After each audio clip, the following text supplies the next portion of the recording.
Everyone, welcome back. This is Figure 'em Up. Today we'll be reviewing Demoniacal Fit's Legendary Berserker Broly.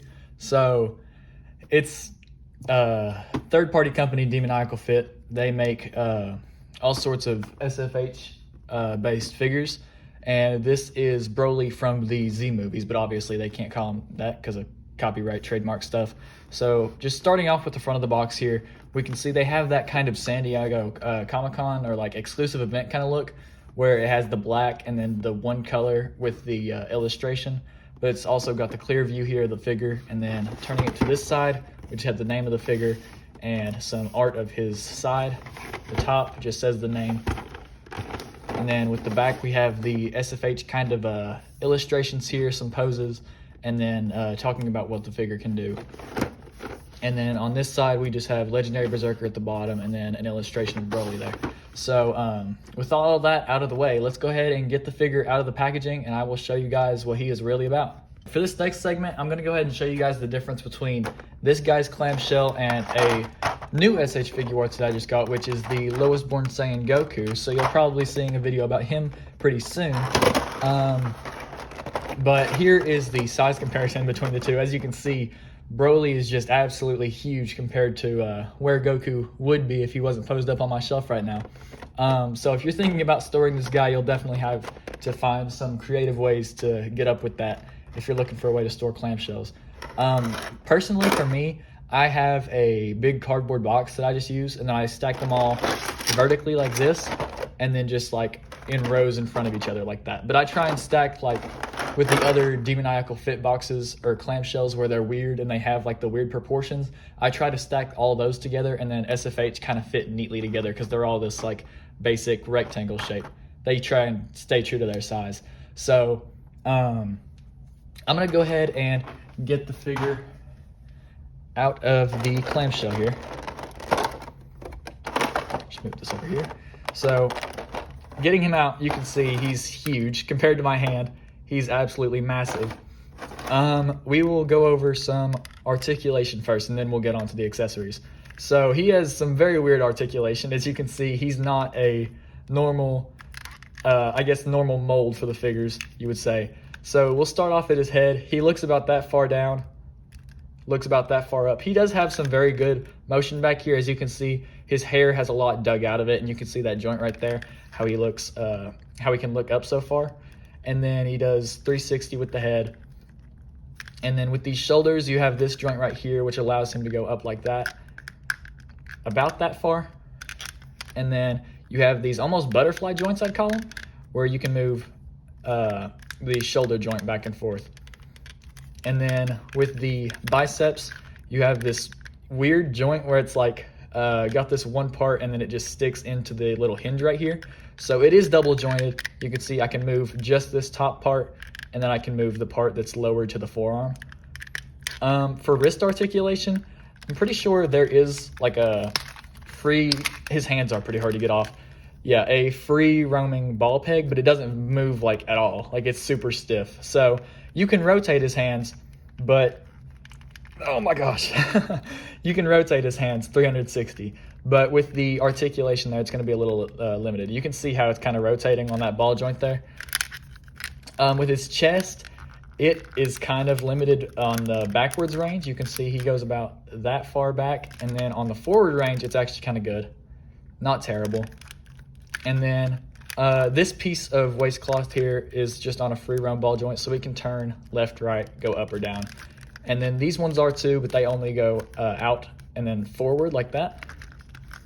Same for this one, out and forward, which could help with like wind stuff. If you're trying to make it look like more dynamic, you can make this flow to like over here and then make this follow suit, kind of like that. This back waistcloth piece doesn't move up. I don't think it rotates at all, actually. I think it's kind of just stuck there. It's all just soft rubber. It's not that hard plastic that they use for like the upper body. It's kind of the same thing as the hair. The hair is also soft rubber. And then with the legs, let me move these out of the way a little bit so you can see the legs. This is one thing I don't like about this figure very much, is the legs. They're squeaky. They don't feel nice. Like they don't feel very good. And then they pop off really easily. Like I'm just barely pulling there. And you can see that ball joint in there just moves up, down, and then that's basically it. You can get a little bit of rotation out that way. I'll show you that in just a second once I pop this leg joint back on.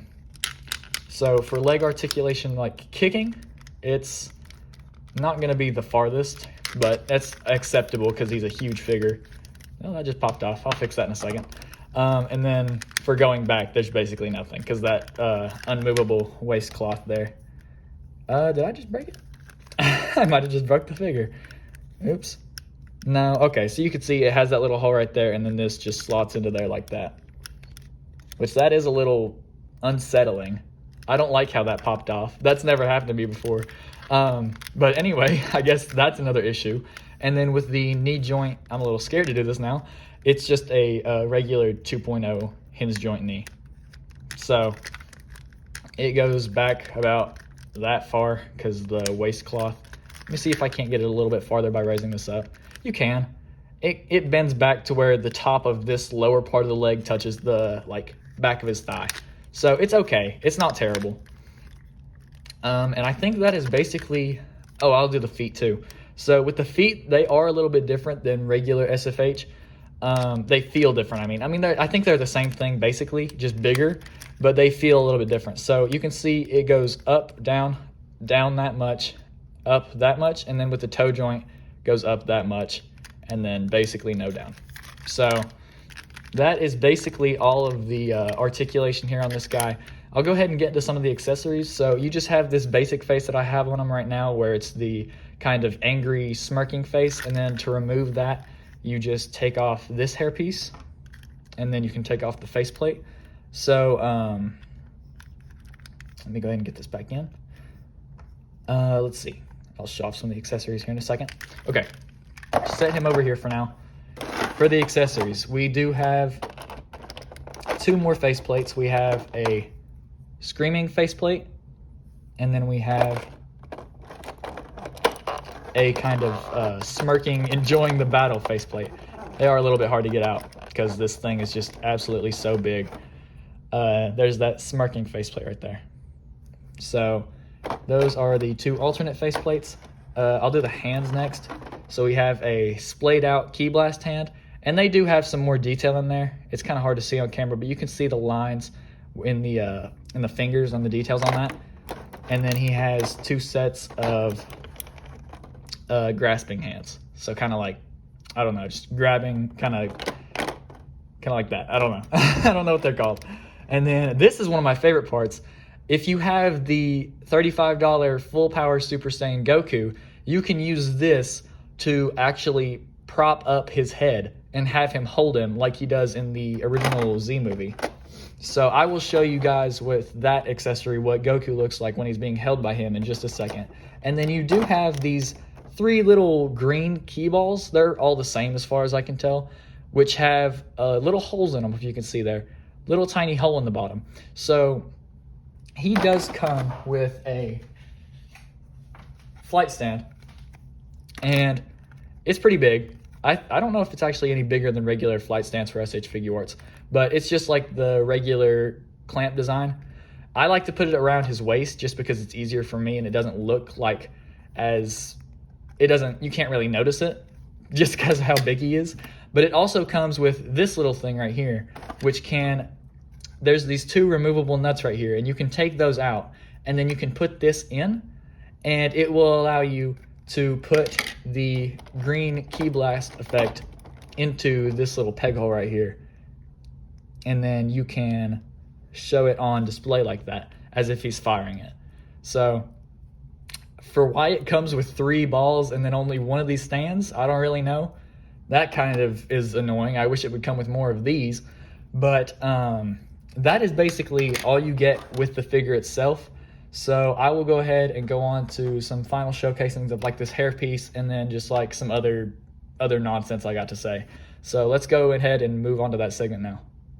Okay, so I've popped one of his hands off, and we are just going to put this hand back on. It is a right-handed peg. He doesn't come with a left-handed one, so he can only hold Goku in his right hand.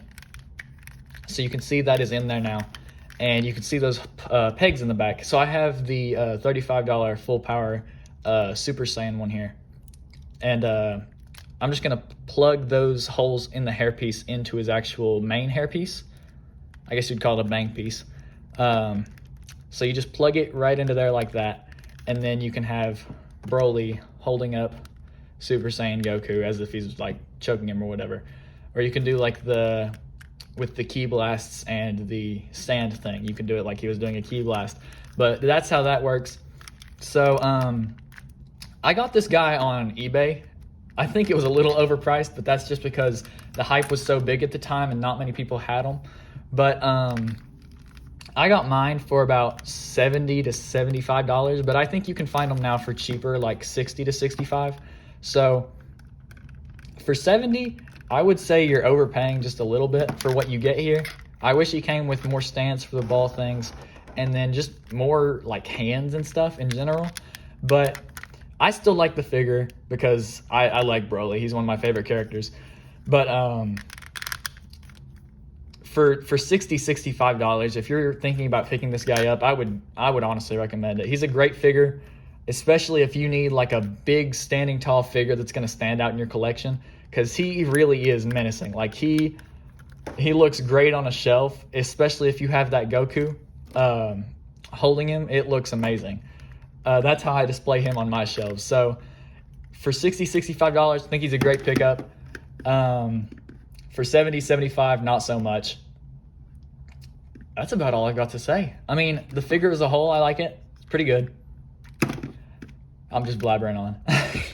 If you guys like the video, go ahead and like and subscribe. I have been absent for a little bit. That's my bad.